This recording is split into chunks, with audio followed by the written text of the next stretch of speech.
नमस्कार दोस्तों, कहानियों की श्रृंखला में आज सुनेंगे मालती जोशी जी की कहानी एक और देवदास।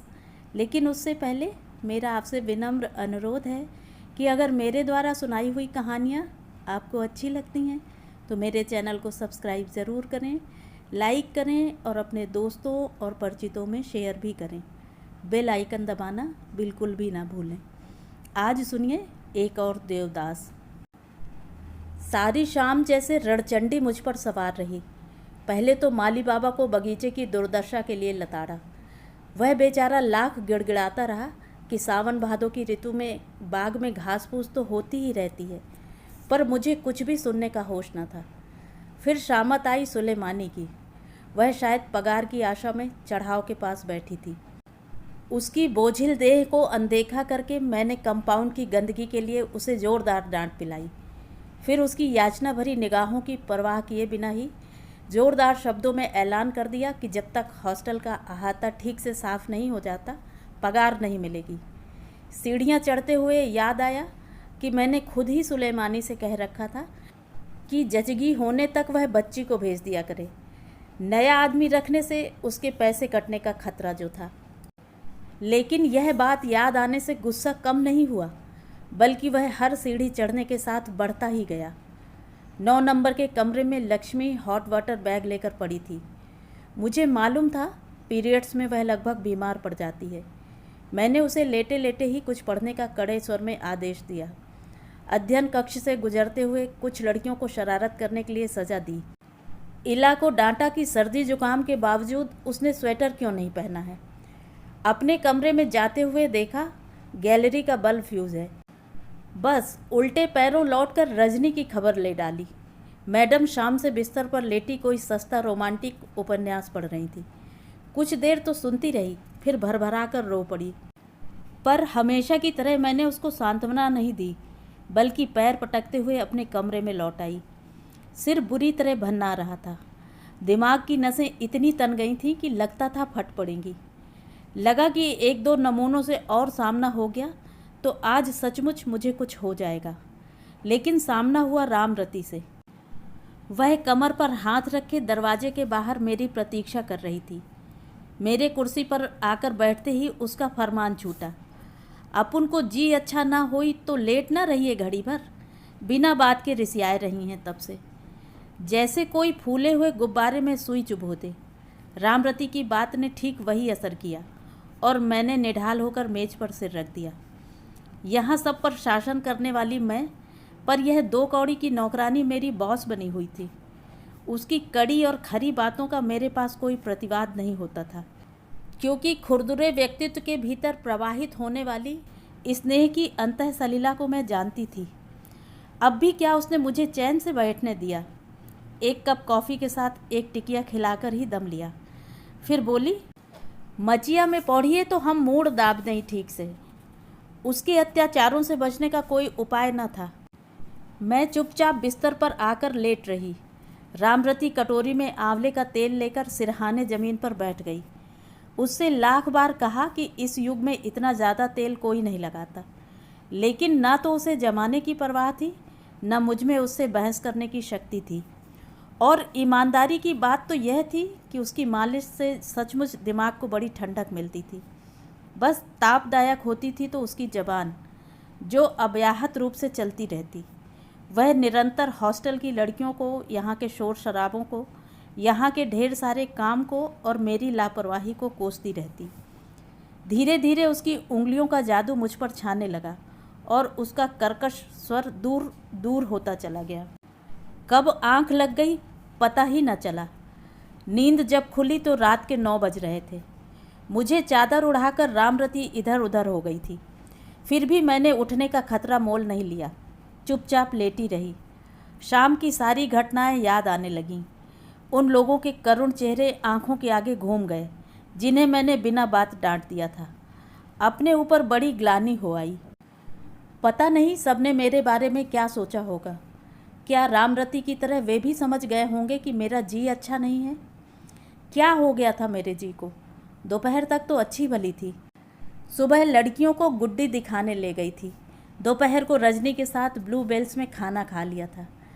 तीसरे पहर रामरती के हाथ की बढ़िया कॉफ़ी पीकर पिछले महीने का हिसाब देख रही थी। तभी प्रिंसिपल मैडम का बुलावा आया। इतनी कोफ्त हुई थी। एक तो जुलाई महीने का हिसाब वैसे ही गड़बड़ रहता है। सुबह 5 लड़कियां होती हैं तो शाम के खाने तक 15 हो जाती हैं। फिर दूसरे दिन पता चलता है कि 2 लड़कियां हॉस्टल छोड़ रही हैं। उनके डिपॉजिट को एडजस्ट करते करते दम फूल जाता है। बड़ी मुश्किल से मन को एकाग्र कर पाई थी कि ये समन आ गया।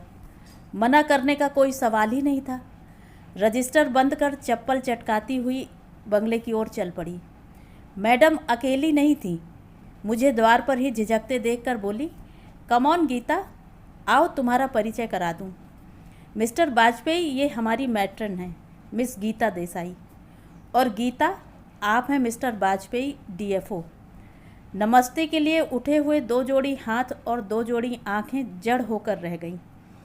कितनी अच्छी बात थी कि मेरी उम्र 18 नहीं 38 थी। नहीं तो क्या उतनी निर्लिप्तता से कह पाती, मैडम हम लोग क्लास फेलो रह चुके हैं। सच? हाउ नाइस, मैडम ने उत्साह में भरकर कहा और फिर 20 प्रसंग सुना डाले, जब उनके पुराने परिचितों से यूं अकस्मात भेंट हो गई थी। सारे वक्त मैं टेबल क्लॉथ की कढ़ाई को मन पर उतारने का प्रयास करती रही। कमरे में तीसरे व्यक्ति की उपस्थिति को झुठलाती रही। पर मैडम को जल्दी ही होश आ गया। मैंने आपको बोर तो नहीं किया? उन्होंने अपनी चिरपरिचित मुस्कान के साथ पूछा और फिर एकदम ऑफिशियल टोन में आकर बोली, अब काम की बात हो जाए। गीता, मिस्टर वाजपेयी अपनी बेटी को हमारे यहाँ रखना चाहते हैं। लेकिन मैडम, हमारे यहाँ जगह, मैंने प्रतिवाद करना चाहा। मुझे मालूम है, लेकिन we must treat it as a special case. अभी अप्रैल में ही इस लड़की की माँ का देहांत हो गया है। मिस्टर वाजपेयी अक्सर टूर पर रहते हैं। लड़की को अकेले तो घर पर नहीं छोड़ा जा सकता ना। ओह, सो सैड। मैंने सांत्वना में कुछ और भी कहना चाहा, पर शब्द ही नहीं मिले। बुत बनी बैठी रही। मैडम शायद चाय को कहने के लिए भीतर गईं। मैं भी उनका अनुसरण करना ही चाह रही थी कि कमरे की चुप्पी को तोड़ता एक प्रश्न आया। गीता, आज कितने अरसे के बाद मिले हैं ना हम लोग? 19 वर्ष बाद, मैंने क्लर्की लहजे में जवाब दिया। तुम ज़रा भी नहीं बदली। बदलना मेरा स्वभाव भी नहीं है, लेकिन मैं एकदम बूढ़ा लग उठा हूँ ना। तुमने एकदम पहचान लिया, यही आश्चर्य है। एक बार अच्छी तरह पहचान लेने पर सहसा भूल नहीं पाती मैं। इस बार गहरी चुप्पी। फिर थरथराता सा प्रश्न आया, अब तक नाराज़ हो? अब मैं किसी से नाराज़ नहीं होती, मैंने ठंडे स्वर में जवाब दिया। लंगड़ाकर चलने वाली बातचीत वहीं रुक गई। डीएफओ वाली मुद्रा बनाकर उसने टाइम्स उठा लिया। मैं फिल्म फेयर के पन्ने पलटने लगी। मैडम किचन से लौटी तब हम दोनों इसी तरह शिष्ट संयत नजर आ रहे थे। चाय के बाद फॉर्म भरने का कार्यक्रम प्रारंभ हुआ। नाम कुमारी बांसुरी वाजपेयी, पिता का नाम प्रकाश नारायण वाजपेयी। कागज पर खरखराने वाली कलम जैसे मेरे कलेजे को चीरती चली गई। उन दिनों की याद हो आई जब यही नाम प्रकाश स्तंभ की तरह जीवन सागर के तट पर खड़ा था। इन्हीं अक्षरों में लिखे अनगिनत पत्र आज भी रेशमी रुमाल में बंधे संदूक की तलहटी पर पड़े हैं। कितनी बार रातों को रामरती की आंख बचाकर उनका पारायण किया है। ये पत्र उन्हीं हाथों के लिखे हुए थे जो कभी मेरे लिए आकाश के सितारे तोड़ लाने का दम भरते थे। आज वही हाथ लड़की के लिए एडमिशन फॉर्म। अभी आप ये 250 डिपॉजिट कर लीजिएगा, बिल आने पर हम लोग देख लेंगे, मुझसे कहा जा रहा था। मैंने स्वप्निल गीता को परे धकेल दिया और एक चुस्त मैट्रन की तरह रसीद लिखने बैठ गई। सारी औपचारिकताओं के बाद मेहमान विदा लेने को हुए। उन्हें बाहर तक छोड़ाने का भार मुझ पर सौंपा गया। गाड़ी पर बैठते हुए उसने कहा, मैं वसु के लिए बहुत चिंतित था। मेरा हेडक्वार्टर भी यहाँ नहीं है, कोई लोकल गार्जियन भी नहीं दे सकता, लेकिन तुम यहाँ हो, अब मुझे कोई फिक्र नहीं रहेगी। इतनी देर से सुलगता हुआ मन जैसे भक्क से जल उठा। क्या कहने हैं जनाब के, सोच रहे हैं गीता बाहें फैलाकर खड़ी है उनकी लाडली के स्वागत के लिए। हिप्पोक्रेट। तब से सारी शाम मानो मुझ पर रणचंडी सवार हो गई थी। सुबह मैं देर तक सोती रही। किसी के डिस्टर्ब करने का सवाल ही नहीं था। रामरती के होते यमराज भी मेरी देहरी नहीं लांघ सकते थे। लड़कियां बेचारी क्या इतनी हिम्मत करती। रजनी को बुलाकर बता दिया गया था कि एक नई एंट्री होने वाली है, वही सोच समझकर किसी कमरे में जगह कर दे। फॉर्म वगैरह भी मैंने उसे ही सौंप दिए। अचानक इतना बड़प्पन पाकर रजनी फूल गई। शाम की घटना से मुरझाया उसका चेहरा एकदम खिल उठा। उसका यही बच्चों का सा स्वभाव मुझे बांधे हुए था, अन्यथा काम के नाम पर वह जो भी करती थी वह सब शून्य ही था। नौकरी उसके लिए मजबूरी थी। कच्ची उम्र में वैधव्य का दाग लेकर जब वह मेरे पास आई थी तो मेरा मन पसीज उठा था। मैडम से कह सुनकर अपने असिस्टेंट के तौर पर मैंने उसे रख लिया था, पर एक दिन को भी उसका मन हॉस्टल की चार दीवारी पर नहीं रम सका था। उसकी बड़ी बड़ी आंखें हमेशा दिवा स्वप्नों में खोई रहती। जीवन में उसे जो न मिल सका उसे वह रोमानी उपन्यासों या चलचित्रों में ढूंढा करती। इसी कारण मुझे उस पर प्यार भी आ जाता था। इसी बात पर वह मेरी डांट भी खाया करती थी। रजनी को विदा कर मैंने फिर सो जाने का नाटक किया, पर लगा जैसे सारी संवेदनाएं किसी अनाम बिंदु पर एकत्रित हो रही हैं। मैं खुद समझ नहीं पा रही कि मुझे क्या हो रहा है। तभी गेट पर वह हॉर्न सुनाई दिया। मस्तिष्क का तनाव एकदम कम हुआ जा रहा था। मुझे अपने ऊपर क्रोध भी हुआ और आश्चर्य भी। एक ही दिन में मैं उस हॉर्न को पहचानने लगी थी। इनडिफरेंट होने का इतना बड़ा नाटक रचकर भी अनजाने में केवल उसकी प्रतीक्षा ही कर रही थी। मेरे लाख विरोध के बावजूद मेरी कल्पना उसे गाड़ी से उतरते हुए देख रही थी। तब से लेकर बेटी से विदा लेने के अंतिम दृश्य तक सब कुछ मैं अपने मानस पटल पर देखती रही। जब तक गाड़ी वापस नहीं चली गई मेरा मन मेरा अपना नहीं रह गया था। कमरे का एकांत जब एकदम असह्य हो उठा तो मैं शॉल लपेटकर नीचे उतर आई। अहाते में स्कूल बस तैयार खड़ी थी और लड़कियां एक एक कर नीचे उतर रही थीं। रोज की तरह मैं सीढ़ियों के सामने वाले खंभे से टिककर खड़ी हो गई। तब मैंने उसे देखा। सबसे पीछे वह धीरे धीरे उतर रही थी। आंखों में रुलाई के लाल डोरे अब भी थे। चेहरा म्लान था, फिर भी ऐसा लग रहा था मानो लावण्य का एक पुंज नीचे उतर रहा हो। आंखों में चकाचौंध भरने वाले उस रूप को देखकर ख्याल आया, इसकी माँ भी इतनी ही सुंदर रही होगी। मन में एक अजीब सा विचार उठा कि परिवार की मर्यादा और गुरुजनों की इच्छा के नाम पर उसने, प्रकाश ने जो सौदा किया था वह घाटे का नहीं रहा। कितनी स्वीट है ना। रजनी के इन शब्दों से मुझे होश आया कि मैं अनिमेष नेत्रों से उस मुग्ध सौंदर्य का अनुसरण कर रही हूँ। फिर एक बार अपने ऊपर क्रोध आया। कुछ तीखी बात कहकर इस प्रशंसा को झुठलाने का प्रयास करना चाह रही थी, पर रजनी ने अवसर ही न दिया। उसकी कमेंट्री अभी जारी थी। दीदी, आपने इसके फादर को देखा? क्या टॉप पर्सनैलिटी है, एकदम एक्टर लगते हैं, इतने यंग दिखते हैं, विश्वास ही नहीं होता कि इतनी बड़ी लड़की के पिता हैं। मैंने आहत होकर रजनी की ओर देखा, पर मेरी व्यथा से बेखबर उसकी आंखें एक स्वप्निल चमक से भर उठी थीं। पुरुष मात्र उसका वीक पॉइंट था। शादी के 3-4 महीनों में उसका स्वर्गीय पति उसके मन में अपनी अमिट याद नहीं छोड़ सका था, पर उसके मन में अपनी जाति के प्रति मोह अवश्य जगा गया था।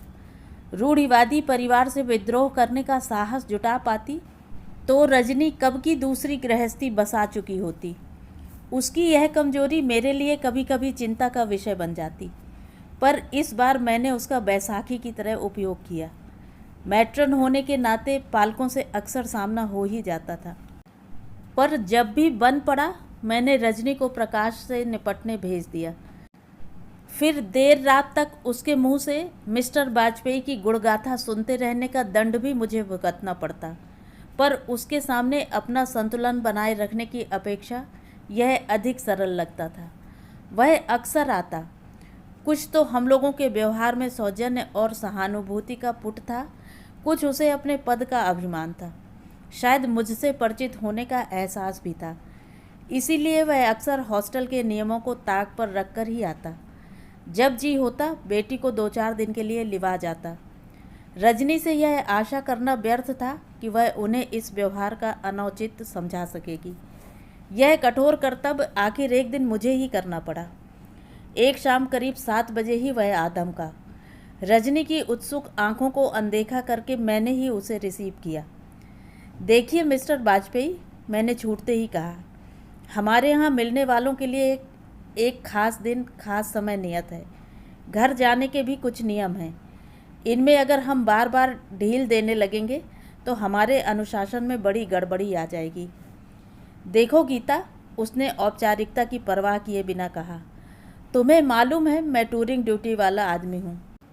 तुम्हारे और मेरे टाइम टेबल में हमेशा फ़र्क बना ही रहेगा। इसलिए यह रूल्स और रेगुलेशंस तुम मुझे मत सुनाया करो। तुम अच्छी तरह जानती हो उससे मिलने मुझे ही आना होता है। उसकी माँ होती तो मैं इतनी चिंता ना भी करता। और फिर एक तीखी हंसी के बाद बोला, माँ होती तो इस नरक जैसी रोटन जगह में वह आती ही क्यों?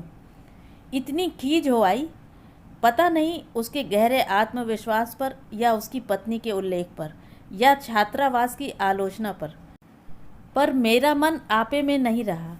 बहुत ही सख्त स्वर में मैंने जवाब दिया, I am sorry about her mother. लेकिन देखिए, यहाँ जो भी आता है हर एक की अपनी प्रॉब्लम्स होती हैं। नहीं तो घर छोड़कर कोई इस नरक में नहीं आता। इसीलिए नियम सबके लिए एक सा ही है। उसने विस्मित होकर व्यथित होकर मुझे देखा, फिर एज यू प्लीज़ कहता हुआ कुर्सी से उठ खड़ा हुआ। दरवाजे तक पहुंचकर कुछ देर ठिठका, फिर बोला, काश तुम समझ पाती उस बड़े से बंगले में अकेले रात गुजारना क्या होता है। इतने इतने दिनों के बाद लौटता हूँ तो वह खाली घर मुझे काटने दौड़ता है। इसलिए पहले सीधा यहाँ आता हूँ। लड़का उतनी दूर पवई में है, बार बार घर आ भी नहीं सकता, और उसके होने पर भी घर में वह रौनक कहाँ आ पाती है। लेकिन तुम इतनी भी मेहरबानी नहीं कर सकती? ठीक है। और वह एकदम पलटकर सीढ़ियों की ओर बढ़ गया। उसके कंधे एकदम झुक आए थे और पैर मन मन भर के हो रहे थे। मैं पत्थर की मूर्ति बनी खड़ी उसे देखती रही। इच्छा हुई कि दौड़कर वसु को बुला लाऊं और उसके साथ भेज दूं, पर हिल ही नहीं सकी। डर लग रहा था, पता नहीं क्या कर बैठूंगी। सारी बात कहते हुए उसकी आवाज़, उसकी आंखें कैसी गीली गीली हो आई थी। चेहरा एकदम वही 20 साल पहले वाला हो गया था, जब वह जरा भी उदासीनता का आभास पाकर व्यथित हो उठता था। उसका रूठना, उसकी शिकायतें, उसके उलाहने तब भी मुझे इसी तरह मथ जाते थे। तब उसे मनाने का एक ही तरीका होता था, उसके घुंघराले बालों वाला सिर दोनों हाथों में थामकर। कार के कर्कश हॉर्न ने एकदम मुझे वर्तमान में ला खड़ा किया। उस कर्ण कटु आवाज़ से पता लग रहा था जाने वाला यहाँ से किस मूड में गया है। चौंक कर मैंने इधर उधर देखा। अभ्यागत कक्ष के आसपास सब शांत था। निश्चिंत होकर मैंने अपने कमरे की राह ली। ऊपर जाकर देखा, बांसुरी अपलक आंखों से सड़क को निहार रही है। उसकी उदास मुद्रा देखकर अपने आप पर ग्लानि हो आई। मेरे कारण आज उसकी पिता से भेंट नहीं हो पाई थी। आखिर इतना कठोर बनने की क्या ज़रूरत थी?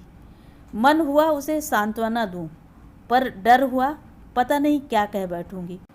क्योंकि जब भी इस लड़की के लिए सहज ममता उमड़ी है, मन की देहरी पर खड़े होकर किसी ने बार बार कहा, तुम यहाँ हो गीता, अब मुझे बसु की कोई चिंता नहीं रहेगी। तब एक अजीब सी जिद हुई इस विश्वास को झुठलाने की। ममता का स्रोत वहीं सूख गया है और सारा लहजा ही एकदम सख्त हो उठा है। कमरे में रामरती कपड़ों पर प्रेस कर रही थी। उसी से जाकर कहा, सुनो, जरा बसु को जाकर समझा दो। आज पिताजी जरा जल्दी में थे, इसी से मिल नहीं पाए। अगली बार ज़रूर मिलकर जाएंगे। ऐसे कामों के लिए रामरती के उत्साह का अंत नहीं होता। पता नहीं कैसे और कब वह सबकी मौसी बन बैठी है। इस बार भी जो गई तो पूरा आधा घंटा बिताकर लौटी।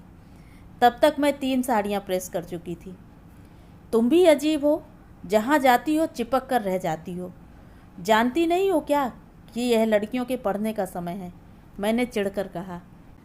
लेकिन उसने बड़ी स्थित प्रज्ञता से अपना काम फिर शुरू कर दिया। जैसे इस बीच कुछ हुआ ही ना हो। फिर कुछ देर बाद धीरे से बोली, हमका तो ई बिटिया प्यार लागत है। प्यार लगने लायक है ही, मैंने कहा। तो आप रिसियाई क्यों रहती हैं हमेशा?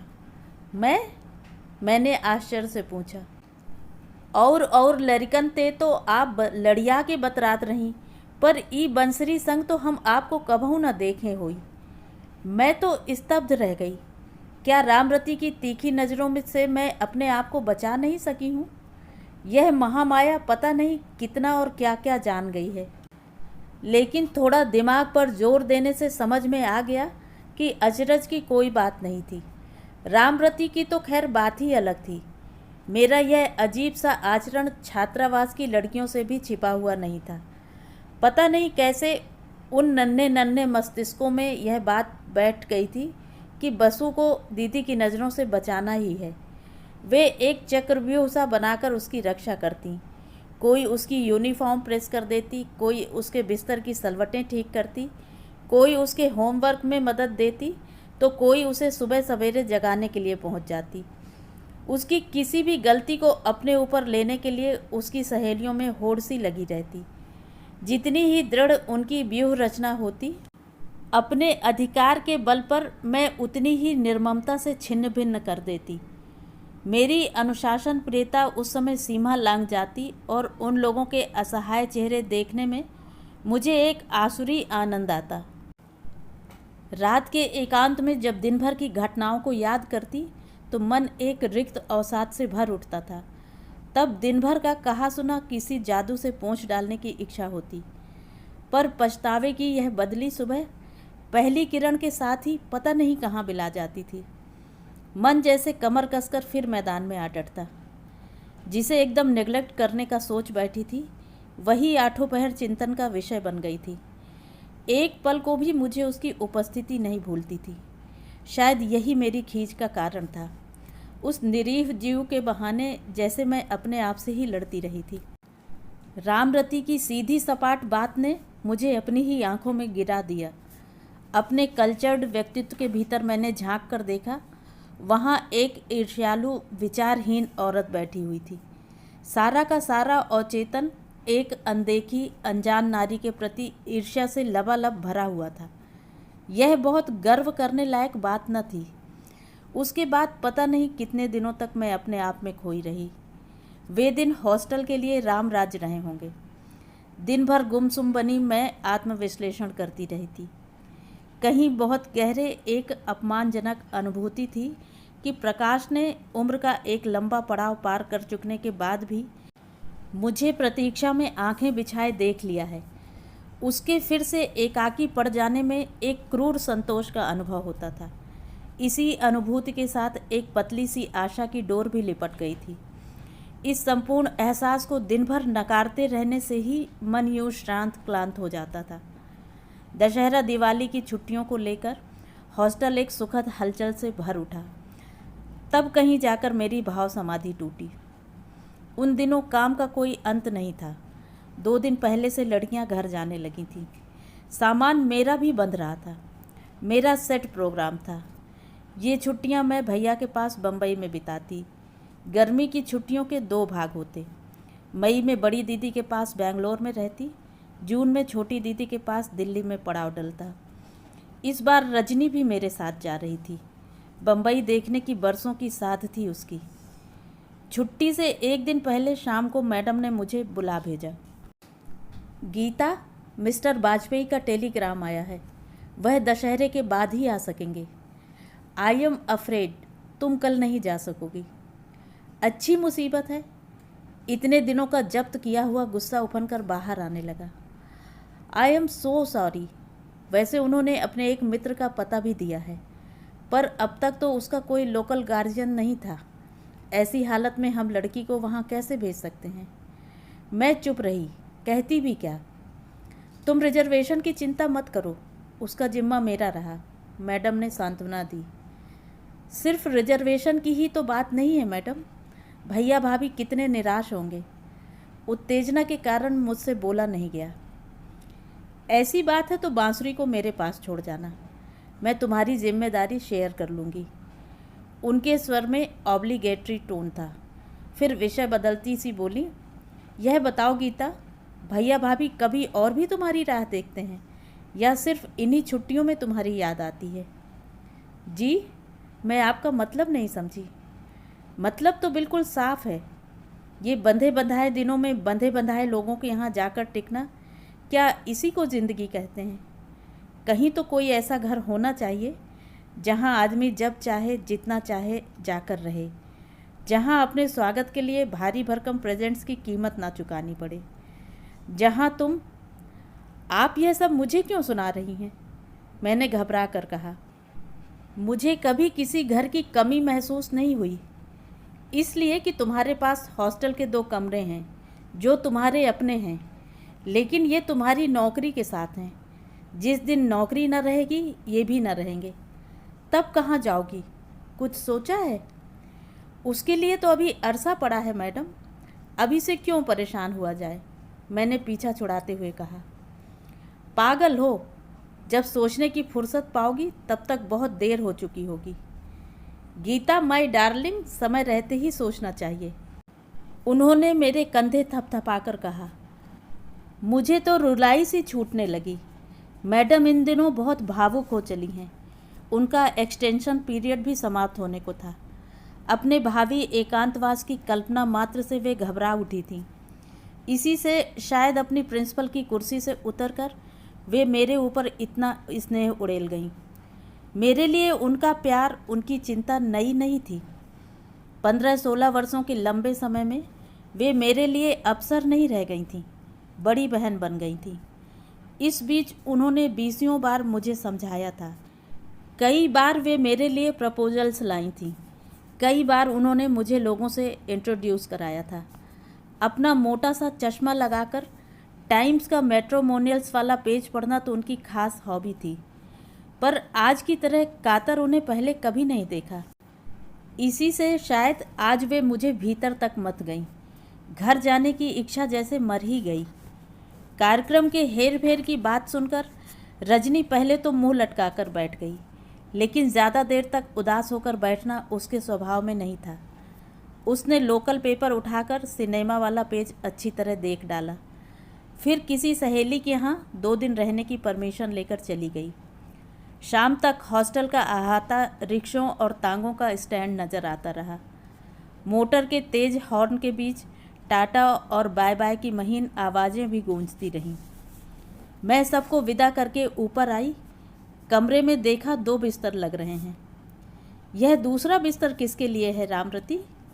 रजनी दीदी तो शहर में ही रहेंगी आज, मैंने कहा। ई तो बंसरी केर बिछौना है, सारी अटारी तो भुतहा सी लागत ही। अकेल कैसे के परी हैं वहाँ? सच तो मैं तो बांसुरी की बात ही भूल गई थी। इस निःशब्द हवेली में वह मेरे साथ इस कमरे में सोएगी, यह कल्पना कैसी तो लगी। वैसे यह बात नई नहीं थी, ऐसा कई बार हुआ है। कई लड़कियां हॉस्टल में एडजस्ट होने तक यहीं सोती रही हैं, पर यह लड़की, मुझे तो उसके साथ खाने की मेज़ शेयर करने में भी संकोच हो रहा था। वह भी उतनी ही सहमी हुई थी, पर रामरती के होते मुझे इतना परेशान होने की ज़रूरत नहीं थी। हमेशा की तरह संभाषण का सारा भार उसने अपने ऊपर ले लिया था। खाना तो जैसे तैसे खा ही लिया। रात लेकिन बड़ी देर तक नींद नहीं आई। सिर्फ 2 हाथ की दूरी पर उसकी बेटी लेटी है, यह एहसास ही बेचैन किए हुए था। पिछले पहर आंख लगी भी तो अजीब अजीब सपने आते रहे। कभी देखा गेस्ट रूम में खड़ा हुआ प्रकाश अपने अकेलेपन की दुहाई दे रहा है, और मैं कह रही हूँ बस इतने ही में घबरा गए। यहाँ तो सारी ज़िंदगी अकेले काटती है। भीड़ के बीच का यह अकेलापन पूरे 19 बरस झेला है, पर मैंने तो कभी इस तरह चीख पुकार नहीं मचाई। कभी देखा मैडम का सारा सामान ट्रक पर लद चुका है, लेकिन वे कुर्सी पकड़कर बैठ गई हैं और चीख रही हैं, यह मेरा घर है, मैं इसे छोड़कर नहीं जाऊंगी। आई से गो अवे। कभी देखा कॉलेज कैंपस में गुलमोहर के पेड़ों के नीचे बैठी हूँ। दोपहर से शाम हो चली है और उसका कोई पता नहीं है। तभी कोई आकर कहता है, तुम्हें मालूम है, उसने किसी और लड़की से शादी कर ली है और सारा वातावरण एक अट्टहास से गूंज उठता है। मैं घर की ओर भागती हूँ, पर वह हंसी जैसे पीछा ही नहीं छोड़ती। हर सपने के बाद जब भी आँख खुली, मैं पसीने से नहा उठी थी। आखिर में चादर फेंक कर उठ बैठी। सिर इतना भारी हो रहा था। घड़ी में देखा 5 बजने में कुछ ही देर थी। दबे कदमों से चलकर सीधी बाथरूम पहुंच गई। नल आ चुके थे। शावर के नीचे देर तक बैठी रही, तब कहीं जाकर सिर हल्का हुआ। कमरे में लौटी तो देखा बांसुरी अब भी सो रही थी। अपने बिस्तर पर बैठकर बाल सुलझाती हुई मैं उसे निर्निमेष देखती रही। अपनी गुलाबी नाइटी में एकदम 10-12 साल की लग रही थी। नींद में बेसुध उसका चेहरा मुंदे कमल सा लग रहा था। सोते हुए भी उसके मुख पर एक उदास छाया थी। एकाएक मन में एक हाहाकार सा उठा। यह प्यारी सी बच्ची कभी मेरी भी हो सकती थी। शायद यही कसक इतने दिनों से मुझे सालती रही थी। आज के ब्रह्म मुहूर्त में मैंने उसे बेझिझक स्वीकार कर लिया। एतिक भिनसारे से नहावे की कौन जरूरत रही आज? छुट्टी ना हुई का आज? रामरती के कर्कश स्वर से सिर्फ मैं ही नहीं चौंकी, बसु भी हड़बड़ाकर उठ बैठी। रामरती पर इतना गुस्सा मुझे कभी नहीं आया होगा।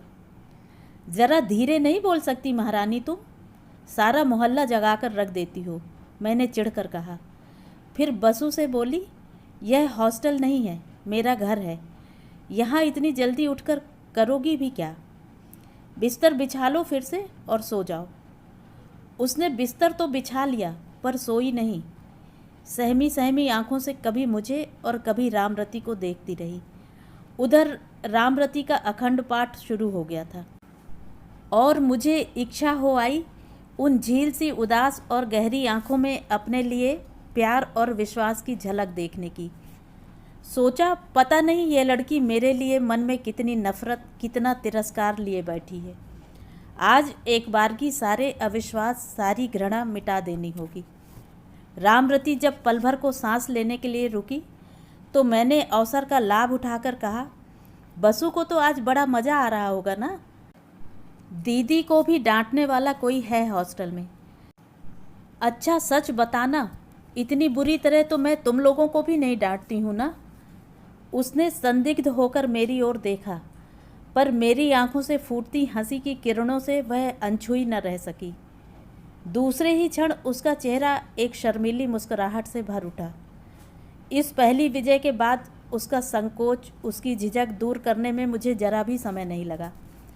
रामरती जब सुबह की पहली चाय बनाकर लाई, तब बसु मेरे बिस्तर पर बैठकर मेरे बाल सुलझा रही थी। मम्मी की डेथ के बाद आज मैं किसी के बाल सुलझा रही हूँ, उसने कहा था, और मेरा सारा शरीर पल भर को जैसे काट हो गया था। तुम्हारी मम्मी के भी बाल? जी, इतने ही लंबे थे, पर सुनहरे थे। बीमारी में सारा शरीर सूख गया था, पर बालों में कोई फर्क नहीं आया था।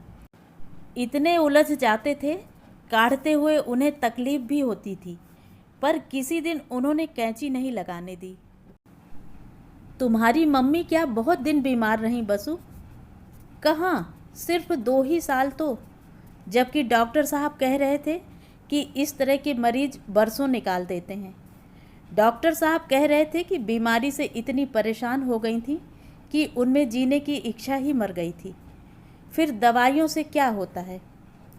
मेरे बालों को सहलाते हुए उसके हाथ रुक गए थे।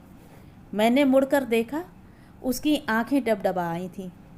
विषय बदलने के लिए मैंने उसकी ठोड़ी उठाकर कहा, बहुत सुंदर थी ना वे, एकदम तुम्हारी तरह। उसकी गीली आंखों में एक चमक आ गई। मैं? बाप रे, मैं तो उनके सामने कार्टून ही लगती थी। मेरे पास उनकी फ़ोटो है, देखेंगी आप? वह कूदकर पलंग से उतर पड़ी। अपनी अटैची खोलकर उसने एक बड़ा सा एल्बम निकाला। इस करीने से उसे निकाला, इस अंदाज से उसे मेरी गोद में रखा जैसे वह कोई पूजा की वस्तु हो। पहले ही पेज पर उसके माता पिता की बड़ी सी फ़ोटो थी। बांसुरी की मम्मी बहुत सुंदर थी या नहीं, मैं निर्णय ही न कर सकी। क्योंकि वहाँ उसके पिता की बगल में तो मैंने अपनी ही छवि देखी थी। आने वाले हर पेज पर जैसे मैं ही जाकर बैठ गई थी। हर चित्र के साथ उसकी कमेंट्री चल रही थी। झील में, पहाड़ पर, लॉन में, टेरेस पर, बच्चों के साथ, कुत्तों के साथ, मित्रों के साथ, परिवार के साथ, सब और मैं ही छाई हुई थी। वह मेरी ही गृहस्थी का खाका था जिसमें रंग कोई और भर गया था, और मेरा देवदास हर हाल में उतना ही खुश नज़र आ रहा था जितना यह अपने पारों के साथ होता था। कितने दिनों बाद यह नाम जेहन में आया था। सेकेंड ईयर की छुट्टियों के बाद जब पहली बार क्लास में पाँव रखा था तो पारो आ गई, लॉन्ग लिव पारो के नारों से क्लास गूंज उठी थी। इतनी घबरा गई थी मैं। बाद में देखा हजरत हमारे विरह में दाढ़ी बढ़ाए, बाल बिखराए, आँखों में जागरण के लाल डोरे लिए अच्छे खासे देवदास बने बैठे हैं। तब से यही नाम चल पड़ा था। प्रकाश की शादी की बात सुनकर यही सारे लोग मुझे सांत्वना देने के लिए दौड़ पड़े थे। उनके दुख का, उनके रोष का अंत नहीं था। तब सूखी हंसी के साथ मैंने ही उन्हें समझाया था, देवदास और पारो की कहानी कभी सुखांत हुई है भला? उस जन्म में पारो ने अनचाही गृहस्थी का बोझ ढोया था। इस बार सजा देवदास को भुगतने दें। लेकिन कहाँ? जरा भी तो ऐसा नहीं लगा कि बोझ अनचाहा था। उसके दाम्पत्य जीवन का सारा चित्रपट मेरी आंखों के सामने था। कहीं भी तो कोई ऐसी सेंध नहीं थी जहाँ से होकर मेरी याद झांक सकती। एल्बम लौटाते हुए मन एकदम सूना सूना लग रहा था। उस खालीपन को भरने के लिए मैंने कुछ देर को अपना बचपन फिर से ओढ़ लिया। नवरात्रि के मेले में दिन भर चाट खाती फिरी, फिर बिजली के झूले का आनंद लिया। कभी पांसे फेंक कर भाग्य आजमाया, कहीं बंदूक से गुब्बारे फोड़ने की कोशिश की, कहीं भीड़ में घुसकर मौत का कुआं देखा। दशहरे के दिन दोपहर में होटल में फीस्ट ली। शाम को रावण को जलते देखा। आतिशबाजी का प्रदर्शन भी नहीं छोड़ा। 2 ही दिन में हाफ गई मैं। शरीर और मन दोनों ही थक कर चूर हो गए। दशहरे के दूसरे दिन पिक्चर का प्रोग्राम था, पर नहीं जा सकी। रामरती को ही बसु के साथ भेज निढाल होकर पड़ रही। उनके जाने के बाद रजनी सहेली के यहाँ से लौट आई थी, पर मुझे सोया जानकर कमरे में चली गई थी। पर मैं सोई नहीं थी। 5 बजे के करीब गेट पर जब वह परिचित हॉर्न बजा था, उसे मैंने तुरंत ही सुन लिया था। चौकीदार जब खबर देने के लिए ऊपर आया, उस समय मैं नीचे जाने के लिए तैयार हो चुकी थी। नीचे जाते हुए मैंने रजनी के कमरे में झांक कर कहा, रजनी प्लीज़ थोड़ी देर बाद नीचे चाय भिजवा सकोगी? रामरती बाहर गई है और नीचे मिस्टर वाजपेयी आए हैं। नीचे गेस्ट रूम में दोनों हाथ पीठ पर बांधे वह खड़ा कमरे की तस्वीरें देख रहा था। अरे यह क्या, अब तक खड़े हो? मैंने कुर्सी सरकाते हुए कहा। सोचा शायद बिना परमिशन बैठना नियम के अनुकूल ना हो। उसने बैठते हुए व्यंग किया। पिछली मुलाकात शायद उसके मन में अब भी ताज़ा थी। मैंने उसकी बातों को अनसुनी करके कहा, थोड़ा वेट कर सकोगे ना? बसु मैटनी गई है। अकेली? नहीं तो मेरी मेड सर्वेंट साथ है। उसके रहते चिंता करने की कोई बात नहीं। वह मुझसे भी ज़्यादा खौफनाक है, मोस्ट फॉर्मिडेबल। मेरी इस बात पर हम दोनों ही हंस पड़े। वातावरण कुछ हल्का हो गया। चाय तो लोगे ना? मैंने बनाने के लिए कह दिया है। जब बन ही रही है तो ज़रूर ले लूँगा। लेकिन आज बात क्या है? आज तो हम मिस्टर वाजपेयी भी नहीं रहे और हमारे लिए चाय वाय भी बन रही है, उसने हंसकर कहा। कनपटी के पास सफ़ेद पड़ते बालों के बावजूद उसकी आंखों में वही पहले की सी शरारत उतर आई थी। बात तो कुछ नहीं है, छुट्टियां चल रही हैं। छुट्टियों में मैं मैट्रन नहीं रह जाती। मैं इस समय सिर्फ गीता हूँ और गीता अपने पुराने मित्रों को चाय पिला सकती है, मैंने अपनी झेप मिटाते हुए कहा। दरअसल मुझे याद ही नहीं रहा था कि इससे पहले मैं बड़ी फॉर्मल हुआ करती थी। So we friends again? Good. उसने चांदी का सिगरेट केस खोलते हुए कहा। कीमती तंबाकू का धुआं वातावरण में घुलने लगा। तुम्हें कोई ऐतराज़ तो नहीं? पहला कश खींचने के बाद उसने कहा। नहीं, वैसे यह बात सिगरेट सुलगाने से पहले पूछी जाती है। मैंने चुटकी ली। सॉरी, दरअसल जिस सर्कल में मैं मूव करता हूँ ना, वहाँ इन बातों की कोई आवश्यकता नहीं पड़ती है। Drinks and cigarettes are common vices. पीते भी हो? मैंने पूछा। हाँ, कंपनी देने के लिए पीनी भी पड़ती है।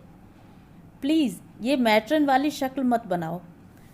तुम एजुकेशन डिपार्टमेंट वालों की यही तो बुरी आदत है, बात बात पर उपदेश देने लगते हो। और वह एकाएक चुप हो गया। उसकी दृष्टि का अनुसरण करते हुए मैंने मुड़कर देखा। रजनी खुद चाय लेकर आ रही थी। उसके चेहरे की ताजगी देखते बनती थी। जाहिर था कि उसने प्रसाधन पर काफ़ी श्रम किया है। ऑरेंज कलर की जापानी जॉर्जेट उसने सीधे पल्ले में पहन रखी थी। पिछले दिनों सत्यकाम, उपहार आदि फिल्म देखने के बाद रजनी को यह स्टाइल बहुत भा गई थी। अपने छोटे लेकिन घने बाल उसने बड़ी बेतरतीबी से पीठ पर फैला रखे थे। उस बेतरतीबी में एक खास अंदाज था। चाय की ट्रे भी काफ़ी सजी हुई थी। उसकी पाक कला के एक दो नमूने भी उसमें मौजूद थे। प्यालों की संख्या देखकर समझ गई कि वह खुद भी यहीं बैठकर चाय पीने का इरादा रखती है। बैठो, अपने को जब्त करते हुए मैंने कहा। चाय में शक्कर कितनी डालूं? मैंने प्रकाश से पूछा। वह चौंका। रजनी को अपलक निहारती उसकी आंखें मुझ पर आकर टिक गईं। उसकी वे आंखें, उफ, क्या था उन आंखों में? वे उस पति की आंखें नहीं थीं जो 6 महीने पहले अपनी पत्नी को चिता की सेज पर सुला चुका है। वे उस व्यक्ति की आंखें भी नहीं थीं जो 19 वर्ष बाद अपनी पूर्व प्रियतमा से मिला है। वे आंखें थीं एक पुरुष की, सिर्फ एक पुरुष की। 2 नारी शरीरों को तौलती पुरुष की आंखें थीं वे। उन आंखों को परखने में कभी कोई स्त्री गलती नहीं करती। गलती मैंने भी नहीं की और मेरा मन वितृष्णा से भर उठा। गलती रजनी ने भी नहीं की और लज्जानत होकर आंचल के छोर में उंगलियां लपेटने का नाटक वह देर तक करती रही। मैं उसके अभिनय को समझ रही थी। उसका दर्प भी मुझसे छिपा नहीं था। अपनी रूपगंध से मेरा व्यक्तित्व उपेक्षणीय बनाकर उसे बड़ा गर्व अनुभव हो रहा था। चाय की औपचारिकता को जैसे तैसे समाप्त करने के बाद मैंने कहा, बहुत बहुत थैंक्स रजनी। रामरती के हाथों की चाय लगातार पीते रहने के बाद आज की चाय तो अमृत का स्वाद दे गई। अच्छा, ऐसा करो, अब जल्दी से जाकर सामान बांध लो। मिस्टर वाजपेयी के आगमन के साथ ही हमारी यहाँ की जिम्मेदारी समाप्त हो गई है। बहुत बेमन से ही रजनी कमरा छोड़कर जा सकी। उस पागल लड़की पर मुझे तरस आ रहा था।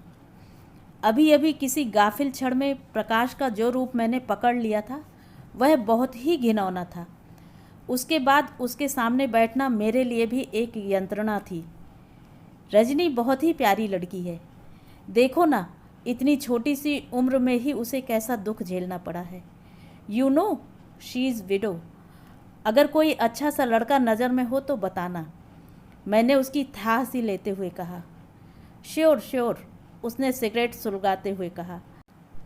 And what about you? मतलब, तुमने अपने बारे में भी कभी सोचा है? मुझे डर हुआ कि वह अपना 20 साल पुराना प्रस्ताव फिर से दोहराने जा रहा है। कम से कम इस समय मैं उसे सुनने के मूड में नहीं थी। इसलिए मैंने उत्तर दिया, मैंने अपने लिए जो रास्ता चुना है खूब सोच समझकर ही चुना है। मेरा टेम्परामेंट बिल्कुल अलग है। यह घर गृहस्थी का झंझट मुझे कभी रास नहीं आया। सच कह रही हो? तुम जानते हो मैं झूठ कभी नहीं बोलती। उसने छुटकारे की एक लंबी सांस ली। मेरी नज़र बचाकर ही ली थी, इसलिए मैंने देखकर भी अनदेखा कर दिया। गीता, आज मन से एक बड़ा सा बोझ हट गया। कैसे? उस दिन प्रिंसिपल मैडम के बंगले पर तुम्हें पहली बार देखा, तब से बड़ा गिल्टी फील कर रहा था। सोचा था तुम्हारे साथ फिर एक अन्याय करने जा रहा हूँ। उस बार तो परिस्थितियों पर मेरा नियंत्रण ही नहीं था। इस बार जब तुम मिली तब पीछे लौटने का उपाय नहीं रह गया था। मैं समझी नहीं। मैं जनवरी में शादी करने जा रहा हूँ। क्या? मैं तो अवाक रह गई थी। प्रकाश, तुम्हें? Please, Geeta. I am fed up of criticism. I have had enough of it. What I require is a little sympathy. Give it if you can. मैं क्रिटिसाइज़ नहीं कर रही थी, मैं सिर्फ बच्चों के बारे में सोच रही थी। मैंने धीरे से कहा, हर कोई बच्चों के बारे में सोचता है। मेरे लिए सोचने के लिए जैसे कुछ है ही नहीं। बच्चों के सामने अपनी पढ़ाई है, करियर है, फ्यूचर है। मेरे पास क्या है? My life has become a vacuum. बच्चे छोटे होते तो उन्हें पालने का काम तो सिर पर होता। अब क्या है? वह बोलते हुए हाँफ गया था। बच्चे छोटे नहीं हैं, यही तो बड़ी चिंता का विषय है। वे बड़ी डेलिकेट उम्र से गुजर रहे हैं। शादी करने के लिए मैं मना नहीं करती, but don't you think it is bit early? शायद, लेकिन ज़रा मेरी ओर भी तो देखकर सोचो। बच्चों ने अपनी माँ को अभी सिर्फ 6 महीने पहले खोया है, लेकिन अपनी पत्नी से बिछड़े तो मुझे 2 साल से ज़्यादा हो गए। प्रकाश, चीखो मत गीता, सच हमेशा चौंका देने वाला होता है, इसलिए बहुत कम लोग सच बोलने की हिम्मत कर पाते हैं। मेरा दोष सिर्फ यही है कि मैं ईमानदारी से स्वीकार करता हूँ कि मैं साधु महात्मा नहीं हूँ, एक साधारण सा इंसान हूँ। तुम चाहो तो मुझे एक कमज़ोर इंसान कह सकती हो। और अब प्रश्न सिर्फ मेरा ही तो नहीं है, एक और ज़िंदगी भी तो जुड़ी है मुझसे। And for how long she has to wait. अरे हाँ, मैं तो पूछते पूछते ही रह गई। कौन है वह? क्या नाम जान सकती हूँ? मैंने बात का रुख मोड़ते हुए कहा। उसके चेहरे का आक्रोश पता नहीं कहाँ खो गया। स्वर में उत्साह सा भर उठा। बोला, उसका नाम इंदु है, डॉक्टर इंदु मखीजा। हमारी नेक्स्ट नेबर हैं। रमा की, आई मीन बसु की मम्मी की बीमारी में she was a great help. उसकी डेथ के बाद तो बच्चों को उस पर ही छोड़ दिया था मैंने। बच्चे भी उसे बहुत चाहते हैं। I am sure they will welcome her in the family. उसकी बातें मैं कानों से सुन भर रही थी। अपनी कल्पना में मैंने साफ देख लिया था कि इस प्रणय के बीज उसकी पत्नी के जीवन काल में ही पड़ गए थे। बसु ठीक ही कह रही थी, मम्मी की जीने की इच्छा ही मर गई थी। इतने वर्षों तक रूप और यौवन का अर्थ देकर भी जो पति के मन को बांध नहीं पाई थी, वह किस विश्वास के सहारे मौत से संघर्ष करती। चली गई बेचारी। और यह आदमी 19 वर्षों के भरे पूरे विवाहित जीवन की स्मृतियों को पत्नी के साथ ही चिता पर चढ़ाया। इधर मैं कॉलेज के उन मुट्ठी भर स्वप्निल क्षणों पर ही अभिमान किए बैठी रही। अपनी बेवकूफ़ी पर मुझे आप ही तरस आ रहा था। प्रकाश बार बार आश्वस्त होना चाह रहा था कि उसने मुझ पर फिर से कोई अन्याय नहीं किया है। मैं उसे हर बार विश्वास दिला रही थी कि मेरे कारण वह अपने कॉन्शियस को तकलीफ़ न दे। उसे लेकर मन में अगर कोई कमजोरी थी भी तो वह समय के गर्भ में खो गई है। और मैंने झूठ नहीं कहा था। जिस प्रकाश से मैंने प्रेम किया था वह सचमुच कहीं खो गया था। उसकी धुंधली सी परछाई मेरे संदूक में रेशमी रुमाल में लिपटे पत्रों में सुरक्षित थी। सामने कुर्सी पर बैठा हुआ मिस मखीजा का गुणगान करने वाला व्यक्ति बसु की मम्मी का पति था। इसी अनदेखी अनजानी नारी के प्रति कभी मन में ईर्ष्या की एक लहर सी उठ जाती थी, पर इस क्षण सहानुभूति का सैलाब उमड़ रहा था। तो ये थी कहानी। कहानी आपको कैसी लगी? कमेंट करके ज़रूर बताएं।